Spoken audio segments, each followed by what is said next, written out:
Damn, I always forget to turn that one off. Hey, GM, everybody, good morning. How are you doing? It is Tuesday, February 28th, the last day of the month. Holy shnikes.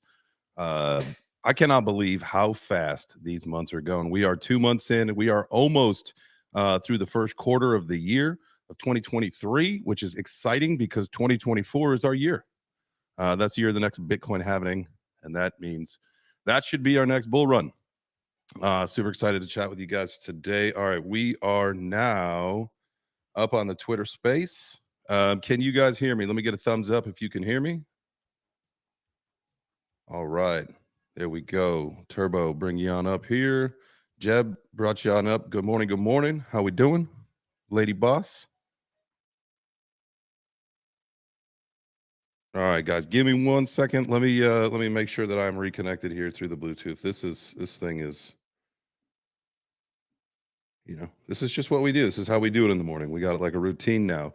Is that I pre-connect everything. I hop into a Twitter space to make sure, but then like the moment I go live on mine, it like disconnects. But I think I got you now. All right, we there? Hello, GM. All right, so we are good now. We are we got things live on the YouTube, the Twitter, and the Twitch. We got the Twitter space going, so we are here, and you guys can hear me, which is great. So this is the thing. So I tried something new the last couple days. So I don't know what it is. Maybe it's just Twitter, maybe it's Bluetooth, but I will get into a Twitter space before the show just to make sure we're connected. And then the moment I start this sucker, boom, disconnects. But doesn't matter. We are good to go. GM, everybody, welcome. It is Tuesday, February 28th, 10 a.m. here on the East Coast. Today, I want to talk a little bit about what's going on with the Yuga Bitcoin NFTs. What is up with that? I mean, there was that 12-fold tweet that came out the other day, and then obviously we are going to navigate the discussion as the morning goes on. Got a lot of things in store today. The 28th, there's some big things happening. I think we got the Golden Baboons is minting. So we want to make sure that we check in on some information with those folks, just so that we know the schedule. And I think Mind Your Biz could probably help us out with that just a little bit here. So we want to get into that. Let's get through some house cleaning really quick while we wait for some people to filter on in. Ethereum price coming in at 1640. I honestly thought that we were going to be down a little bit lower, but the market has responded in a different direction. So we are up only at the moment, but we'll see how that goes.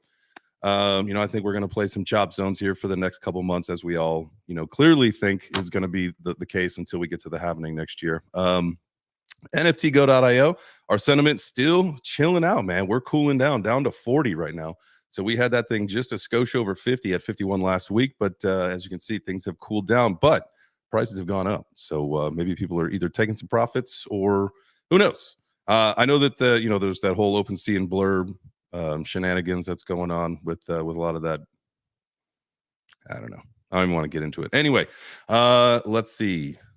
Anything massive happening in the world of crypto prices? Let's just check CoinMarketCap really quick, and then I want to open this thing up to the community like we always do. But GM, everybody that's popping in here, Carmen's here on the East Coast right now. Love to see that. Living the high life in a suite. That was a great video. Let's see, 24-hour on the everything's kind of down, anywhere from 1% to 3%. Avalanche down almost 5.5%. So we'll see what happens today. Maybe that continues and goes. Honestly, man, I honestly think that ETH should be in that $1,500 to $1,400 range right now. Maybe I'm just wishful thinking. Who knows? But all right, what's up, everybody? Yo, what up, Jay? I think I can talk now. It wouldn't let me bring my microphone through, so if you'd like to send that co-host, I can jump back in there with you. I was just stuck for some reason. There you go. Got you that co-host spot right there. Thank you, sir. Carmen, yeah, let's bring you on up as well. Excellent. All right, there we go. We got got some of the fam coming up, guys. If you want to come up and chat with us today, make sure that you request to speak. Anybody is welcome. That's one of the things that we have here at Web3 Breakfast. This is a community breakfast table. Everyone's welcome to bring something to the table. We just ask one question or one rule: don't be a douchebag. 7, come on up, sir. All right, here we go. We got the crew. Ninjas assemble. Got the crew on the tubes ready. All right, I love this. Happy Tuesday. What's everybody got going on today? Well, I said a second ago, kind of when we were getting things ready to go, there's some things minting. I know there's several things minting today. One that I'm especially excited about is the Golden Baboons. We can talk about that just in a little bit. But what else has everybody got going on? Can I just say that I'm like super happy that it's like 10 a.m. and not 7 a.m.? Let me ask you a question, Carmen. Did you get up especially early, or is it just like normal wake up time for you and it just so happens that it's a little bit later? No. It's more than that. It's a journey because I took a red eye from Vegas. So I barely slept on the plane, but then I got here and I stayed up. So I am like super pumped to go do this training today. And I met the CEO this morning. He picked me up at the airport and we're just like, we were pumped. So I couldn't go back to sleep. So I'll take a nap later, maybe go to bed early, but I'm so happy that I feel like the rug pull gods of karma are coming back and like giving me good blessings, saying, okay, you've been scarred, but here's some good stuff coming your way. Well, I just want to say from all of us on the East Coast, welcome to our time zone. Welcome. Lady Boss, how are you today? How you feeling? You feeling better yet? Yeah, much better actually. Ooh. I had a great day yesterday, especially after starting off with you guys. Kicked off my whole day. I was up like all night. I just went to sleep probably like 2 hours ago. I don't know. So I'm just waking up. So yeah, I'm just now waking up. So you guys are getting my little tired voice and everything. Like I'm literally not even. I got out of the bed and like I laid back on the couch right now. Nice. Well, hopefully you'll get some coffee in you soon. I am drinking mine currently out of my girl dad mug. So GM. I'm making some, right? I'm about to get up and make some for sure because that sounds so good right now. Oh man, so good. It's for me, we're getting close to that season where the temperature outside, once it shifts from like cool to warm, I think that's when I transition from hot to cold coffee, because like, and especially going back to Texas, I can't wait. Like I am a cold brew dude. Like that's my jam. I love cold brew till the day I die. I love hot coffee, but not like I like cold brew, but I can't drink it in the winter. That just doesn't work. And it's been cold as a mother chucker here in Georgia. And so I'm just ready to get back to the heat. I'm a lizard. I want the sun and my cold coffee. I'm just so excited for that. I'm excited for the adventure. I've never been to Texas. You know, it's just I'm just excited to start something new. I was actually going to ask you, Jay, what kind of coffee you was drinking this morning, to see what everybody was sipping on. You know, I got my black iced coffee going, no sugar, no creamer, just straight black and ice in a plastic cup. Nice, man. I got I do have a hot cup of black, no frills, no sweeteners, no creams, no nothing. I do want to say though, if you do ever try oat milk in your coffee, that's actually pretty good.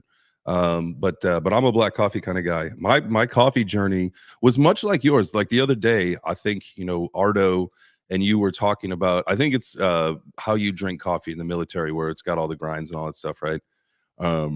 I wanted to like coffee like pretty much all throughout my 20s, but I just couldn't get into it. I could never get the taste of it right. And it just so happened, you guys know the whole cowboy story. Well, that's why I learned how to drink coffee, because I learned how to drink cowboy coffee, which that literally is, you just boil the water, you dump the grinds on it, and at some point they sink to the bottom, you pour the coffee and you drink it, and it's freaking good. And yeah, you get some grinds in it and you get some in your teeth, but when you got a little chew in your teeth, little coffee grinds in your teeth, I mean, that's when you know you had a good day. Facts. How is it that all three of us like black coffee? That is crazy, I think. Oh, I love it. It's so good. And they say that that is a sign of serial killers is that they drink black coffee. Oh, good. Oh, what are the odds of We're all here. Yeah. So what is it, the statistic of one in how many black coffee drinkers are serial killers? Is there that number? Do we know? Hopefully it's not 1 in 3. Yes, I hope it's not 1 in 3. Don't ask that question. You don't want to know, man. You don't want to know the answer to certain questions. This is true. GM, sir, how are you? Hey, I'm doing great. GM. But while we're on the topic of pressing stats, I think it's true that 100% of the people who drink water in the world are also qualified to get in on the Golden Baboons Mint today. Ooh, and nice. Subsequently will die. I'm sorry, that's the bad news. 100% of people who drink water will die. So I didn't want to sugarcoat it, right, and make it sound like it's only a positive thing. But it also qualifies you. So there you go. Silver linings. There you go, man. We go. That's one thing you'll always find here is silver linings. No matter how grim or dire the situation, someone in this community will, and including myself, I am a silver lining guy. I will always find a way to spin a positive into something, or a negative into a positive. But yeah, that's one thing you can come to expect here. Is there's always a silver lining. Saying thank you, sir. Thank you, Seth. Yeah, no, you're welcome, man. Hey, you know me. I'm an eternal optimist. I'm also an eternal troll, so I need to be careful because maybe my caffeine isn't hitting the way it should, and I don't know. And maybe I should be medicated. Hey, what do doctors know? No. Listen, we wouldn't want a watered down version, like we don't we don't want a troll that's not informed. So, well, thank you for that. I like it, Mike. I like it. Mind your business. I like that. Appreciate you. Thank you. Yeah, I'm gonna stop acting a fool here, Jay Chains, and a little later on when it's time to talk about the day's minutes or whatever else, let me know, and yeah, I'll chime in on behalf of Golden Baboons. I'm excited, man. Cool. It's happening today. Is there an official post or something? Can you throw that up in the nest so that we have it up there to reference? Let me check to see if there is an official post. I know that the Golden Baboons are doing a space. It is kind of a marathon mint space at 3 p.m. EST. So that is happening. I don't know if we have the post there or if I have a link to that scheduled space, but if I can find that, I'll put it in the nest right away. All right. Sounds good. And I got to make a correction, Jay. It's not serial killers. They're psychopaths that drink black coffee. So there's still hope. I'm glad you fact checked yourself there. That was that's what we needed. So everybody that was listening, not one of us is not. Yeah. Thank you for correcting us yourself. One of us is a psychopath. You think? Well, all right. Let's move on. I love the perspective. I was going to chime in and just say it's always the one you least expect. Y'all didn't ask me how I take my coffee, but now I feel like there's no upside for me admitting how I do it. Well, now you have to tell us. I think, I don't think I'm going to do that. So then we're gonna go with you're a latte guy and you only drink soy milk, unless you tell us otherwise. That's fair. Silver linings. We should move on. Oh boy. So how's everybody else doing? Jeb, how's your day? How's your day rolling out so far this morning? Well, I was making a tweet, but I canceled that tweet just now. I'm good, man. I just had some coffee. Well, I just made some coffee. Let's see. I'm not drinking black coffee. I'm not there just yet. I do drink espresso black, but I got the coffee going. It's snowing in Massachusetts. It's lovely out. It's not wet snow. It's nice, beautiful, dry snow.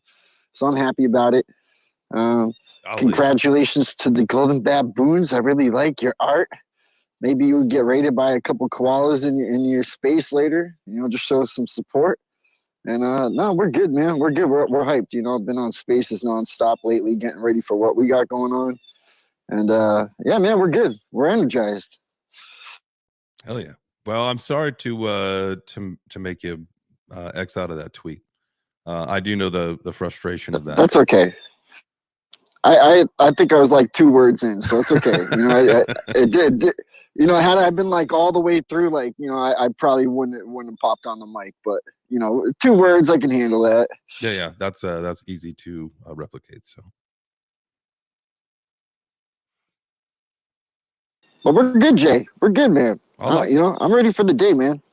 I like it. I know that there was something else big that was minted today besides the Golden Baboons, but I can't remember, so it must not have been that big. I feel like it was something that people were interested in. Is the Yuga thing today too? Is this when they announce like the auction? Was it supposed to be today? Yeah, I didn't hear about that. For the 12th. When do they announce it? It's later this week, but it was a 24-hour notice. Okay, I just misread that it was going to be in 24 hours. That would have been quick. But what do you guys think about that? Like, I kind of thought the whole thing about the Bitcoin NFTs was kind of baloney to begin with. Like, I just wasn't really interested. It wasn't my thing. Obviously, does Yuga add some credibility to it? They do because of their name. Is it still a nothing burger? I think so. Am I going to try to get one? Probably not. Yes, sir. I don't know, Jay. I think you're going to regret that, and not because it's like, oh, this incredible store of value has even more of a store of value now that Yuga Labs has decided to wave its 2 fingers across, right? Give it the holy blessing, the holy anointing. Yeah. Like, I don't think that anyone's going to look back on this moment and be like that was it. That decided that Bitcoin NFTs were finally legit. But I do think that there is a movement in the ordinal space, and I think it's not just Bitcoin. I mean, like, spoiler alert, I know somebody personally, a member of mine, who was just messing around with the command line tools on Litecoin, and they started inscribing NFTs on Litecoin because the same fundamentals exist, right? It's got Taproot enabled, so the same base layer technology is there. And all of a sudden, now there are marketplaces. You can, I think, is it OrdSwap? You can just use the front end. It's almost like OpenSea. You just upload a JPEG, and you can inscribe to both Bitcoin and Litecoin easily. And as soon as there's an upgrade to the Dogecoin, remember we said it on the show, as soon as there's an upgrade to the Dogecoin network, it's going to happen on Doge too. Like, you're going to be able to put JPEGs onto Doge, which is, in my mind, like, it's the final form of all this stuff. But I think, getting in early, it's one of those things where it's like, it's proof. Early back in the day, if you got Mount Gox, that was like a badge of honor, right? Like, yeah, I'm totally wrecked, but it was on Mount Gox, so I'm OG. And if you get totally wrecked on some of these JPEGs on Bitcoin, I don't know. I think it's going to be a similar badge of honor. It's like proof of how much of an OG you are. Fast forward 5 years, yeah, it might not be the thing that like makes your portfolio, but I think it is going to be one of those talking points that's helpful, right? When you're emceeing and you have your podium story, or somebody else is interviewing you, it'll be like, oh yeah, I lost part of my bag on the Yuga Labs Bitcoin NFT. I don't know. I mean, while I get that, to be honest with you, that's not, I don't think that's part of my story. You know, like that's not part of the story that I want to tell, is that, you know, that I got into the Bitcoin Yuga NFTs on Ethereum.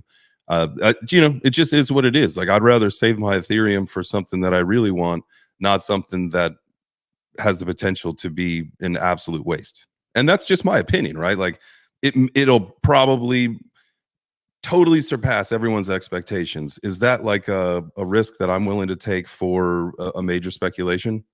Not at all. I'll risk in other ways, but that's just not it for me. What's up, Ferg? My bad. I accidentally raised my hand. I was just trying to say 100 emoji. That's all My good. hand went up. What up, big dog? How you doing this morning? Man, I'm doing well. It's good to see from you. Yeah, man. Fucking got back from the gym about 30 minutes ago, so I'm just vibing. Saw the space come up and just, you know, chilling. Maybe get in the shower. Try to go run some errands. Let's go. Getting things done, baby. Well, I appreciate you popping in, GM. Yeah, you know, just to bring it back to this though, to me, there are other things, in my opinion, that are probably more worthy of the recognition for what it is in this space than trying to buy one of these. And that, again, that's just my opinion. Everybody's got their own. And at 7, you got your hand up? What's up? I've looked a lot. You know, I'm a deep diving guy. I like to look at the nook and crannies and stuff and see how things work. And just the way that they put the stuff together to make it happen on Bitcoin doesn't sit right with me at all. Like, it doesn't even look like it's in somebody's wallet and transfers to somebody else's wallet. It looks like they just create another seed phrase and tell you that it transferred. That's just the way I look at it. I don't know if that's the way it works, but that's what I'm seeing when I watch people buy and sell ordinals. Interesting. Can you go just like a little bit more into that? It's hard to say, because the way that it works, the technology is weird. Like, it's very interesting on how it works, because it's almost like it's a receipt. Like, it's like a blockchain, but it's not. It's very interesting. We'll have to get into it. Like, it'll probably take me the rest of the show to make people understand what's going on. Yeah, no, I mean, so I mean, that's the whole point of like doing your research. So, and this would be something, you know, if you were going to make an investment, like, you know, when Jason Williams dropped a Bored Ape onto, you know, into the Bitcoin ordinals thing, or however it all worked. Because I think he didn't really sacrifice it to anything. It just went to a wallet that doesn't have a key. So in a way that is a sacrifice, but you know, it's just, to me, the whole thing, it's, you know, this is just noise right now. It's a way for people to, I don't know. There's always things throughout build market cycles that come up, I think, that kind of distract people from the monotony of being in a bear market. And this, to me, is it. Like, this is nothing. Like, who cares if you could put NFTs on Bitcoin? That's not what it doesn't need. It's not what it needs.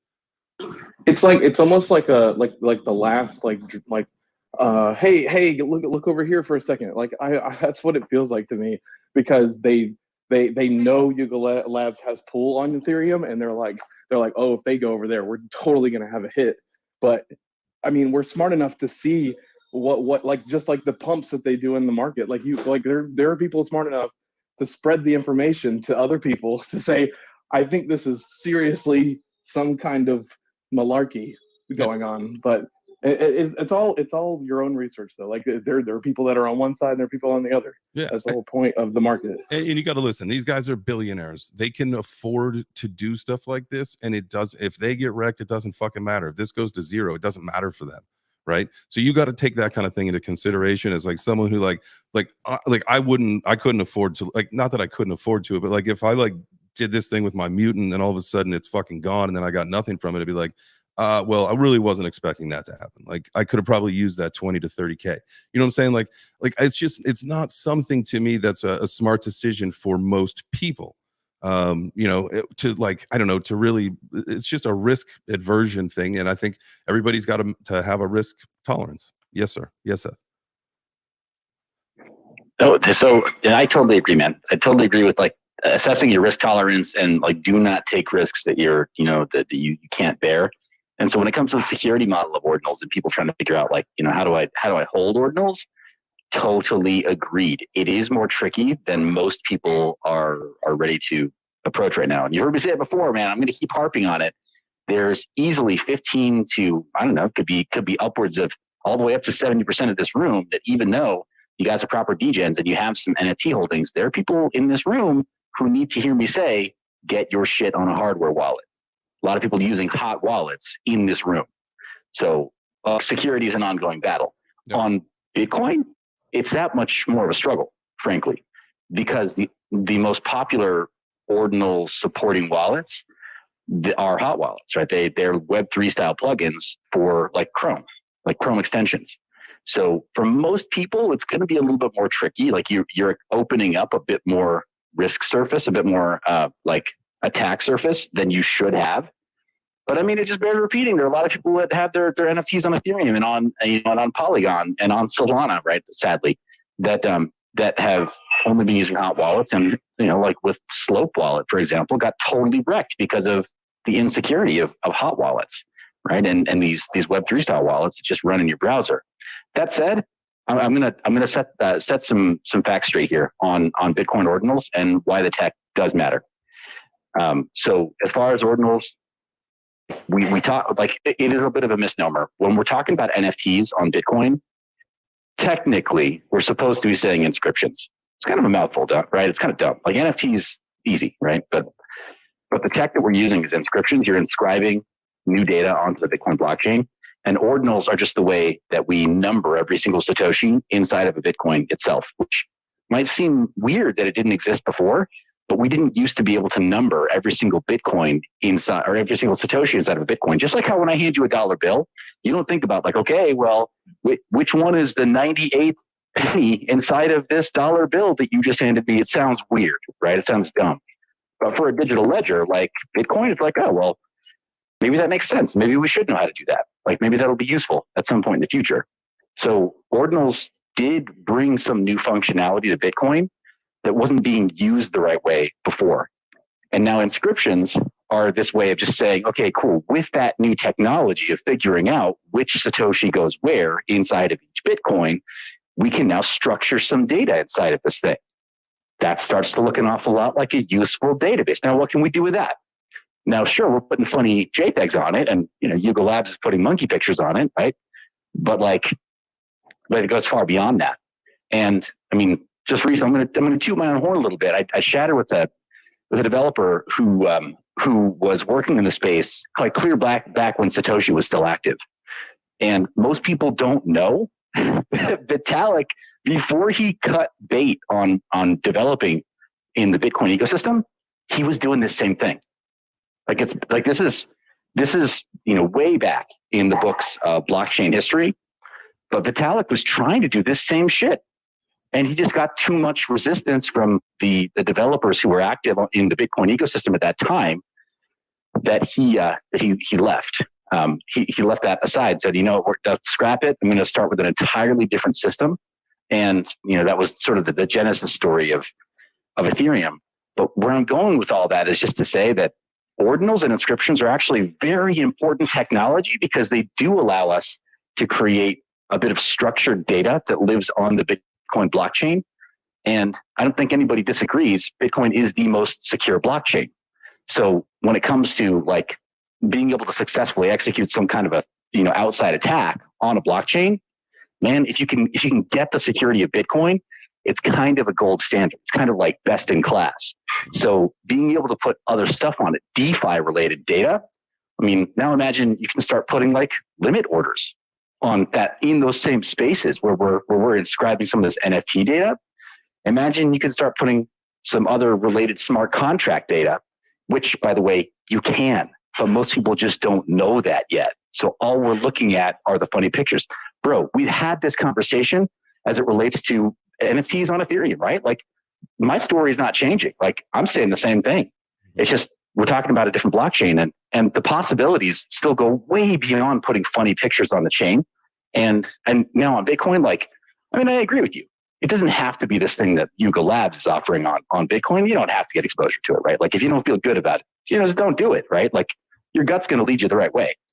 But as far as the tech itself, the underlying tech, I think it's actually very important, and it is still genuinely early days. We're always saying that, but it's genuinely early days. We're in so early, and we're kind of privileged to be able to witness all this stuff roll out. Well, I think the story will tell like in the rear view when it's like, oh yeah, remember when Yuga Labs did that thing? Maybe it won't be like, oh how cute, look, I got one of their little pictures on Bitcoin. But I do think we're going to remember this being the turning point for a lot of other functionality starting to crack open the Bitcoin developer community. Again, like something that other people don't know. Bitcoin Cash has been doing this for years, man, and I know like people get angry about it. And then Bitcoin SV, right? BSV. People love to hate BSV. But bro, what they did was they exploited the blockchain to do all this shit. Guess who's actually writing some of those Web3 wallets for Bitcoin ordinals? I'll give you 3 guesses, man. Go for it. Just guess the developers. It's the developers that are developing on Bitcoin SV. People don't even know the Bitcoin SV people totally invaded. No. So like, this wouldn't even exist without the work that they did, right? Like we love to make these divisions and these tribes and talk shit about everybody else, but man, there's some people doing some important stuff. That's all I wanted to say. No, I think it's any kind of advancement is great.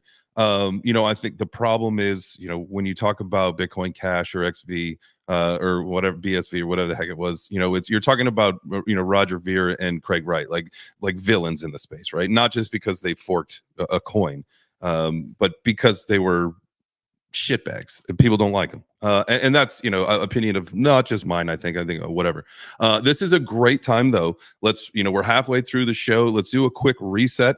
But I do want to come back to you, Seth, because I've got a question for you. It came in from my homie Nakudo on YouTube, and he was asking. So think about your answer. We'll come back to it in a second. Is this adding a tracking system for each Bitcoin to make it easier to track through mixers? We want to know about the privacy perspective on that. So while you think about that, guys, make sure you go down, hit the purple pill down at the bottom right. Let's get some more folks in here. This is a great conversation. We're going to learn some stuff about the Bitcoin ordinals. We're going to talk about what Yuga is doing, adding the collection 12-fold onto the Bitcoin network. So what else we got, Turbo? Anything? Man, not too much, man. You know what I'm saying? Like, I think you nailed it right on the head. Everybody retweet out the space, man. We got some great people in the room, man. We really appreciate everybody being here. This whole conversation is just blowing my mind. So I'm just sitting in, taking in. I'm moving some ETH around, getting ready to pick me up some golden baboons. You know what I'm saying? Got to have me some of them for sure. I love everything they got going on. So I'm just today. I'm listening. I'm taking some notes. I'm trying to learn some new things, and just excited, man. So everybody retweet out the space. Let's get these people in here. And if you're learning something, you know what I mean, throw up a heart. I love that. I come here to learn. I hope that everybody does. I absolutely learn something every single day. I'm going to probably try to drop a quote of the day that I really like. Maybe we should start also dropping something, that we're learning. If there's a moment, that's maybe something that we can, use the community for to like, is there something that you learned? If there's something that you learned, just tweet and tag us or hashtag Web3 Breakfast. And let's find out what is hitting home, what's driving home that people are, really resonating with. I think that'd be a fun idea. Engage with the community. You know what I'm saying? All right, Seth, let me ask you, is this going to make it easier to track Bitcoin through mixers? As far as anybody can tell right now, no. The tools that are being used successfully to mix Bitcoin are they successfully defeat this. In fact, what's funny about Bitcoin ordinals and what makes them so hard to hold, and I appreciate what Seven said about it, because those are facts, right? It is hard to hold in most wallets right now. The thing that makes it so hard is the way that Bitcoin and blockchains like Bitcoin, the way they move coins around, right? And the way that they exchange, right? The main token, right? We can call it a token actually of Bitcoin that runs on the Bitcoin network.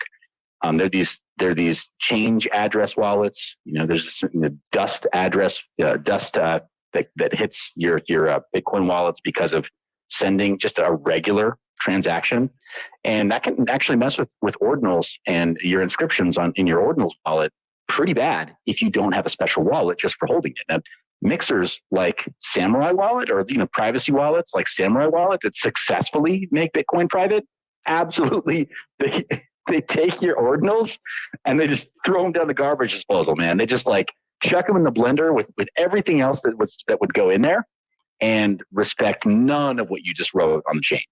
It's kind of messed up. So it's there's not really a good answer to that right now. So yeah, but as far as I can tell, like there's nothing coming out of the developer community saying that that ordinals have gotten rid of that level of Bitcoin privacy. Just using the Bitcoin network like it's regularly supposed to be used already kind of disrespects what the way that ordinals are put into your wallet. Mm-hmm. So if you use like your standard wallet, Blue Wallet on your phone, for example, or like, or just a simple like Bitcoin Core wallet on the desktop, like you won't be able to hold ordinals. You'll already get rid of those.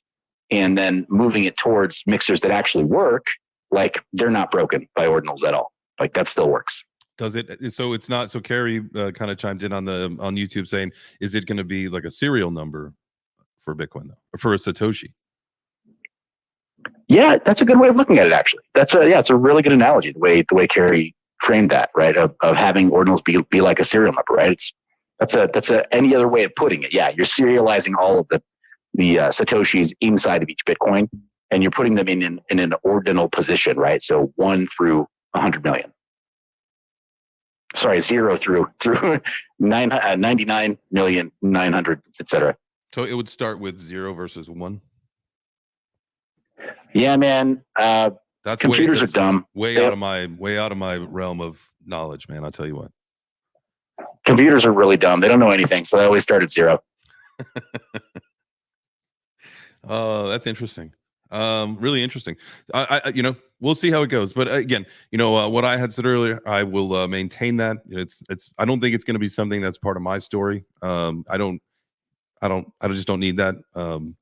Whether it's a blessing or a curse, whatever it turns out to be, there'll be other opportunities. There'll be opportunities to get wrecked, and so I'll take advantage of one of those. Well, that's important too, Jay. That sometimes, when I'm collecting my NFTs and stuff, sometimes I don't even like go for like any of the value. If it's just something that I like, something that resonates with me, something I gotta have, then I'm definitely in. And I think that's one of the things, like these are collectibles. I was talking to somebody, I forget who it was, and they were just like, at some point, like I think it was 7 actually, we don't know what when all these people adopt in what they're going to like, you might be sitting on NFTs that just really resonates and hits with somebody. So it might not have any value today, but if it's valuable to you, it'll probably be valuable to somebody else in the future. Absolutely. I mean, you got to think, if it's a collectible, it's a collectible. Just because like somebody collects stamps doesn't mean you got to collect stamps. You can collect, I don't know, postcards or baseball cards, or I don't know. What other things do people collect that are not NFTs right now? Beanie Babies? Do they still collect them? Are they like back? We should do like a Beanie Baby NFT collection. Call them. Definitely. Oh my God. Yes. Most definitely should do a Beanie Baby NFT collection. That would be dope. Oh my God. That would be fun. I would get behind that. Tabasco the Bull. I call the American Bear. I call the American Bear. Okay. Tabasco was like, I'm a Taurus, so like I would be Tabasco the Bull. That was like the #1 ever, right? I gotta look this up. There's a couple of them up there that were the Zodiac ones, because I had the crab because I'm a Cancer. I forgot what his name was though. Let's see here. The 20 most expensive Beanie Babies in the world, 2023. What? Humphrey the Camel, $1,200. Employee the Bear, $3,000. Nana the Monkey, $4,000. Peace the Princess Di one. Is this like all right? We're just gonna scroll down. I don't need to read all 20. Let's make a Beanie Baby style. Princess Diana. No. Large Wallace and his squad, $600,000. It's 4 regular size ones, and then like 1 tall Beanie Baby, $600K. But Princess the Bear was $500,000. Yeah. Yeah, the Princess Diana ones. My mom had like 2 of them. She was a fiend for Beanie Babies back in the day, and I found that article the other day. I was like, Mom, where's this Princess Diana one? She's like, I think I sold it like a number of years ago. It's awful. Oh man. Hey Jay, how do you feel about a Beanie Baby mutant ape? 100%. Yeah, let's try not to say these things in the recorded space with other people, please. It's recorded. It's My idea, literally, is embedded in the data. I'm on the blockchain, dude. Come on. Let's go. Yeah, I just got to take a quick segue on this Beanie Baby thing. You know what I'm saying? Because, like at least like our NFTs were like, yeah, man, we can go to this party, or we can whatever. Beanie Babies didn't offer nothing, and people were crazy about them. They were just like little stuffed animals, had them up on shelves and stuff. Like, what the hell were you supposed to do with them after you bought them? And people went nuts. That's what we got to figure out. However the hell they did that, that's the same strategy we need to be adopters. We need to either do that, or we need to take the amiibo situation and capitalize on that, because before the amiibos came out, like the Nintendo ones, I bought a shitload of Skylanders that literally collect dust now, and those motherfuckers were like $8 to $25 a piece, and I'm pretty sure my 16-year-old has a closet full of them. That was my first NFT rug pull. So just to let you guys know, Skylanders are like not a very good buy, and there's no market for them anymore. Bro, we have every Skylander. Like, we have all of them. We have a treasure chest just full of Skylanders. That's what exactly. Shit. Dude, I was putting in for like the sweepstakes and getting them in the mail for free, dude. Because I worked for a grocery chain, so I got all that shit like way before everybody else. I was filling that shit out like a goonie, man. I was like, I don't care. I want this freaking Skylander that's worth $400 fucking right now. I don't even care. Ding ding ding. I was filling them out like crazy. I don't care. You'll have to forgive me. I think a Skylander is like a video game thing, right? Yeah, so they were like little characters and they had chips in them. And so you'd put the character on this little portal, and then your character could be put into the game. So the only way you could play that game is if you had that actual figurine to go on the portal. Mm-hmm. I remember during, it was probably both, like a birthday and a Christmas, that's what like the gift was, because that's what the nephews were like totally into. So I remember those things. They were like little character guys. I'm sorry. I've been like so removed as a video game person in this industry. Like, it's just, it should be embarrassing, but it's not. Like, I own it. I'm not a gamer. I don't know shit. Oh, dude, don't worry. We were talking about you last night. It's fine. No, it's the same concept of Turbo's never seen a movie before, so you can be completely. You're safe, Jay. You're completely safe. I see. You can put a movie and Turbo's like, what are you talking about? And me and Jeb are just dying. Really quick, I see my homie Baron down in the room. He's got Jason the Ape, his PFP. You and I are probably gonna have a good time streaming the other side when it comes out, because I'm such, again, like a video game bozo, that it is going to be comical to watch me do this. So make sure that when the other side is out, you and I do some kind of fun live stream of us playing the game, because I guarantee we'll get some laughs. We should just take Jay on like on a game journey, like through the decades of gaming, and just give him like start him off like on Atari, and then give him like the NES, and then go up to the Super Nintendo, and just keep going up until he gets to like now, and he's just like in the VR, like trying to play like Onward or something. Oh, that's so funny. That is definitely something we will have to have in the factory, Jay. Is you remember? Did you play the doggone? Damn, I forgot the name of the game since I opened my mic. On Super Tecmo Bowl. Man, look, we can run tournaments all day long on Super Tecmo Bowl. All right, so here I can tell you a couple games that I did play. I did do a little Tony Hawk. I did do some Mario. I did, so when Sega was like probably my prime age of any kind of video games, and it was very short lasted. But I can tell you, Altered Beast was the favorite game that I ever played in my entire life. Power up! I'll remember that forever. And Yeah, then that's hilarious. The soundtrack from Altered Beast is like the fucking fire too. Like that was one thing that Sega had on Nintendo, was the fucking music was so good. So good. so it was that game, and then it was Joe Montana Sports Talk Football. Those were like the only two games literally that I ever really played any kind of any kind of attention with. And then after that, it was just it didn't work. And so Jay. I know I got a lot to learn. Oh, I'm gonna, dude. There's so many games that you're gonna enjoy just by like the 10 minutes we've like filtered you through them. We're just gonna fucking start moving cartridges to cartridges. I have a whole basement. Like literally, I've been playing video games since I was 5. So, we're just gonna have like a whole fun situation. It's gonna be great. So my daughter's a year and a half. Is it responsible of me?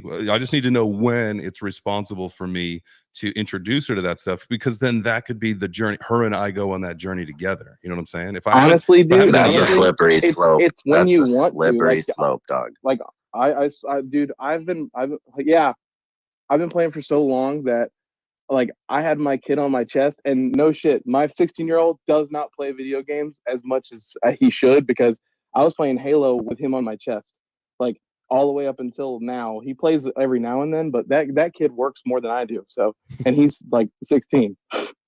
Baron, what are you gonna say? Yeah, that's my niece is like 1.5, and she demands to hug her mom's phone. Like constantly, and when she says hug, that means dominate it for the entire day.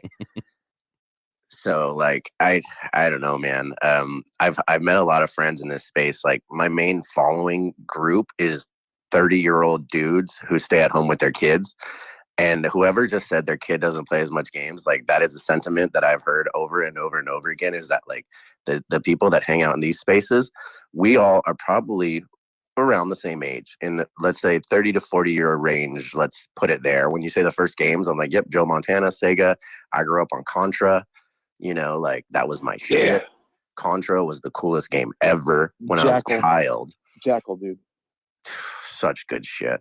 But like, to be honest with you, it's something about having fun with your friends. Like yesterday, I had my pre-show meeting with my partner, who happens to be my childhood best friend. So we've been friends for almost 40 years now. And we ended up playing Dookie Dash to end our meeting together yesterday for like 30 minutes. And it's funny how we just start giggling like little kids again, and it takes you to this moment of like freedom, where you just don't focus on the work and you don't focus on the bullshit, and you just relax and have fun. And I think it's super crucial for us to play games. Actually, like I hated video games growing up. I thought it was a waste of money. Thought it was a waste of time. Thought it was a waste of time because I wasn't making money. And now that I'm older, I'm like, holy shit, video games are important because it stops me from working all the time. It helps me play. It helps me remember what it's like to just have fun, So like for Christmas, I bought my girl a PS5 and I bought an Xbox, and just been playing random games. Like she's been playing Hogwarts lately, and I just watch her and I'm like, this is worth the hour of just like sitting down and watching someone and not thinking about work, not thinking about Web3, not thinking about what bills are due tomorrow, and just being present in the moment. So like when we talk about other side, I think it's going to be amazing for people because they're going to have that opportunity. Plus they're going to be able to create an economy, right? So think about having that opportunity to pull back, go have some fun, do some things with their homies, but simultaneously making some money. That's the win-win that we've been looking for as non-competitive great gamers, right? Like I'm not gonna beat Mongrail in any game ever. That's not gonna happen.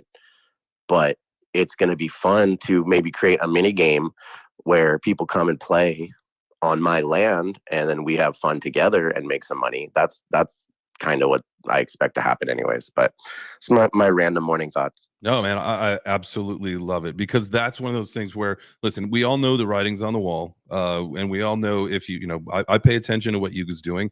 I have a couple other deeds. I was fortunate enough to get a coda, and with that being said, like that to me is like you've been given a gift. Like whatever that thing turns out to be, I know is going to be a special thing, right? Like I know that it is. And so with that, I will learn how to play that game. I will learn how to make that a revenue stream for me.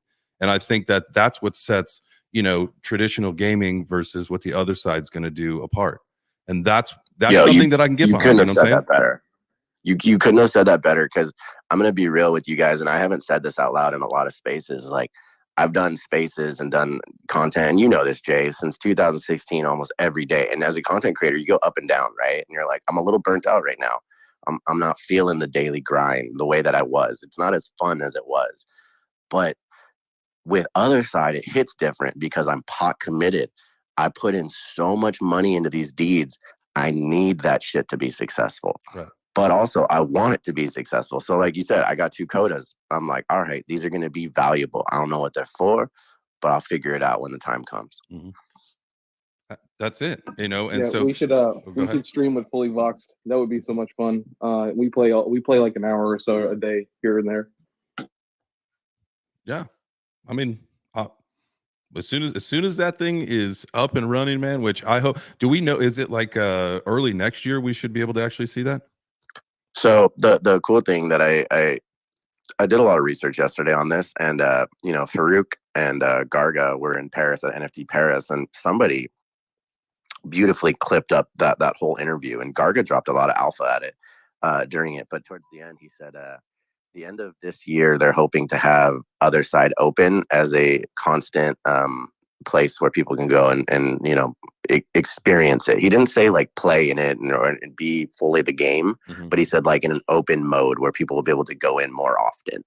And that throughout the rest of the year, they're going to have a lot more activities for us building up to that. So I don't think it's ready for them to open the floodgates completely, but they're going to let us in, probably to like break things more, you know what I'd imagine. And it's all part of that second 100K release, right? Where they want you to get in there, they want you to test, they want you to participate, and then there is a certain percentage of that next 100K drop that is allocated for people who participate in building the ecosystem, right? So that's so not like they're so vague about that, right? Like, I know. We don't know that there's literally another 100,000 deeds, right? I host that weekly show on the other space specifically, or the other side specifically, and one of the things that we've thought is that it could actually be just the reverse side of the deed that you own already. That maybe there could be a way to like go to an other side of it, you know. So it's not necessarily that there's 100,000 other deeds. It's just that they played with the idea of 100,000 other possibilities, but we don't really know what that looks like. Bro, like no joke. Like I was just like sitting while you were saying that. Like if you've ever felt your mind get blown, like literally that just happened. Although if you go on I literally felt my mind get blown thinking like it kind of makes sense with that other side. But if you look at your other deed now on the website, it has the obelisk, right? That gets filled in like as you go through the 12 steps, right? Something like that. And yeah. And really quick, no, it doesn't matter. Go ahead. No, that's good. You go. No, I was getting fudded in the emojis. I was gonna say, hey man, if you got a problem, come on up and chat about it. The funny thing is, a lot of the people that throw the FUD of the emojis or whatever, like I understand, no, not a lot of people want to pay thousands of dollars to play a game. Totally understand that. That's not the point of what we're doing here. We're not paying to play a game. We're paying to own a portion of a metaverse land, which will allow us to create games and experiences, right? So like, there's going to be people out there, you know, you got your writer fan club and you got all these other people out there. That's fine. Not everything is for everybody, right? Like everyone will get their I don't want to put it that way. Let's just, not everything is for everybody. That's all that it needs to be said, you know? So if people have differing opinions, hey, that's the beauty of life, is that people will have different opinions. That's cool. That's all good. But it doesn't really affect how I go forward with my day-to-day. Absolutely, man. You hit the nail on the head right there. It's to each their own. You know, that's why there's several metaverses, there's several chains. You can participate in any part of the ecosystem that you want. That's the beauty of all of it. You are not only a free choice and free-willed human being, but it is an ecosystem that allows you to pick anything that you want to get into. Well, and here's the other thing that I'm going to share, and then I'll shut up for a second, is that like, you know, a lot of people have this association with apes and mutants of like, if they don't have one, then they don't like you, right? And a lot of that comes down to like, if I see someone with a Lamborghini outside, I don't dislike that person for having a Lamborghini.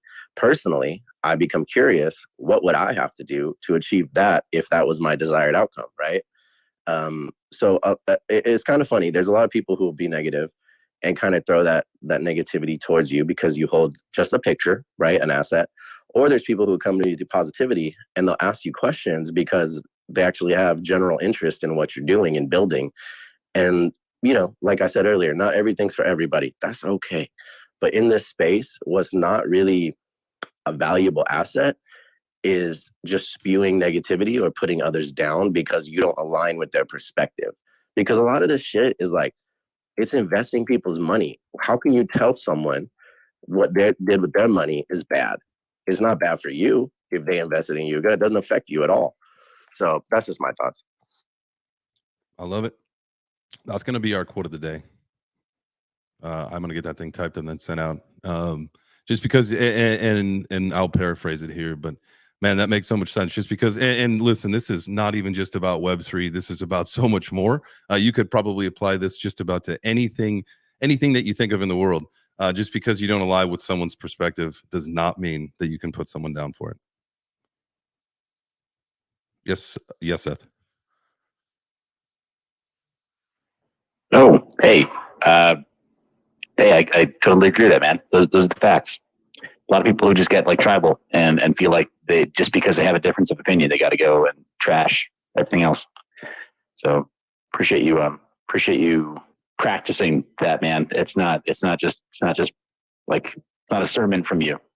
It's a lifestyle, man. It's a way of being. So appreciate you, brother. Absolutely, man. That's everybody. That's everybody that we surround ourselves with, though. You know, it's not just me. It's the company that we keep, and I think, you know, that's why we're a force to be reckoned with, because we're all like-minded and we all feel the same way. And if we all treat people the same way, then listen, man. At some point, we'll train some of these bozos. We'll either get them out of the space or we'll flip them over. Yeah, man. That's from your lips to Satoshi's ears, right? Oh. No, I did. You know, can I take that back? Just don't transcribe it on ordinal for me, please. Yo. Okay.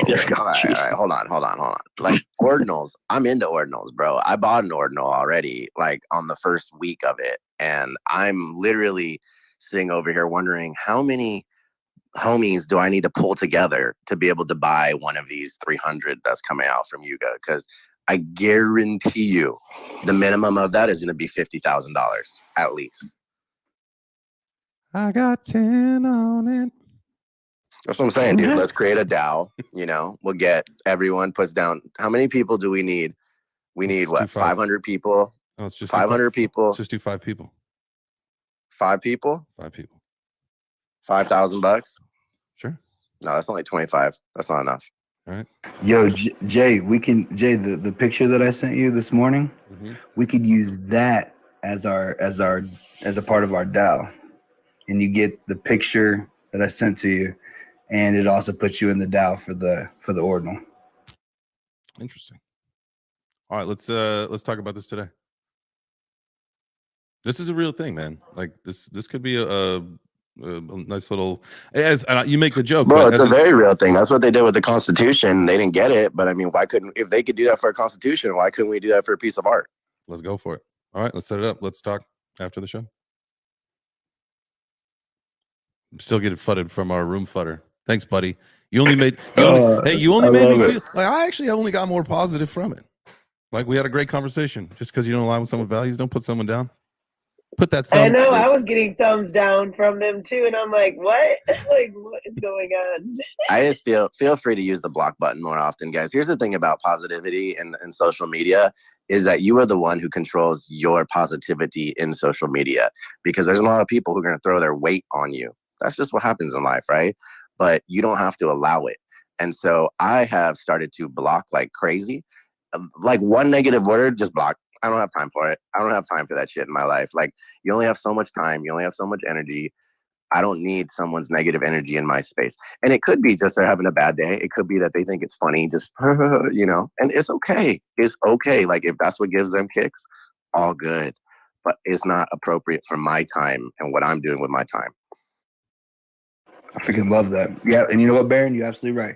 I went ahead and removed them right out of the room because obviously they couldn't find the exit button. So we went ahead and assisted them with that. You know what I mean? And maybe they can come back tomorrow and try again. You know, definitely love the name. Funny as hell. You know, I remember when I was 13, I know that was a nickname I used regularly. And so shouts out to them for bringing it back. You know what I mean? The early 2000s, you know. What did I miss, man? I was gone for 2 minutes. Jeb, you have Jeb, you have your own haters and stuff, man. We stay on a positive tip. You know what I'm saying? We coming to the top of the hour. You know what I'm saying? Look, I keep telling everybody, look, you know, I'm on my love tip right now. And so, you know, we ain't got time for it. Baron, put it down. Man, excited to hear everything about with Yuga and, you know, doing my research, man. I got to say, Baron, I really respect everything you're saying, you know, because I will tell you, when I first came into Twitter, you know, like, you know, what, year and a half, 2 years ago now, it was like, for some reason, I always ended up in like Bored Ape spaces, you know, but there was no way I had any money, you know, to be able to get in. I always just felt like, man, like, this really sucks, you know, that I don't have an opportunity to get in. But I've seen so many opportunities go by. I hear so many people like, man, if ETH ever got back down, you know, to 1,200, or if it ever got back to this, I would do that. Look, we're here. You know what I'm saying? We got to make moves. You know what I'm saying? If we believe in the things, let's get behind them. You know, like Yuga Labs is a perfect example for every project. You know, if people get behind them and they support them, we can really make a difference. But I think what the one takeaway for me, Baron, that you said was that we're not buying it to play the game. We're buying it to own a piece of the legacy of what it's going to be. And it's up to us to create it. Dude, literally, that's a great send-off. Own a piece of your legacy. Get out there and fucking create it. No one's going to make shit happen for you, motherfuckers. No one's going to do that for you. You got to do it yourself. You got to do that shit. Dig down, man. You're tired? Get a cup of coffee. Get a line of cocaine. Whatever you need to do to get up. I'm just joking about the coke, but hey. Thanks. It does help, though. That shit does work. Hey, if you need it, whatever. I hope you guys have a great day. We got the Golden Baboons mint party happening later today. That pin post is up in the nest. 3 p.m. It is starting on the Golden Baboons account. They should be roughly about $50 or so, maybe a little bit more depending on where ETH is today. But come hang out later this afternoon. I've got a schedule filled with things going on as well. So Golden Baboons is at 3, and then 4 p.m. Eastern. I got a live stream with Crypto Stash NFT Beat over on his channel, so make sure you check that out. And then we got the meme NFT space later on this evening. So make sure you guys are on the lookout for space alerts and tweets and all that. So appreciate you for popping in, everybody that came up on stage. Turbo, Baron, Mine, Lady, Jeb, Carrie, what's up? And everybody that came in and listened, we appreciate you guys so much. Make sure that you come back for some more Web3 Breakfast, 10 a.m. Monday through Friday, and we'll see you soon. Adios, amigos.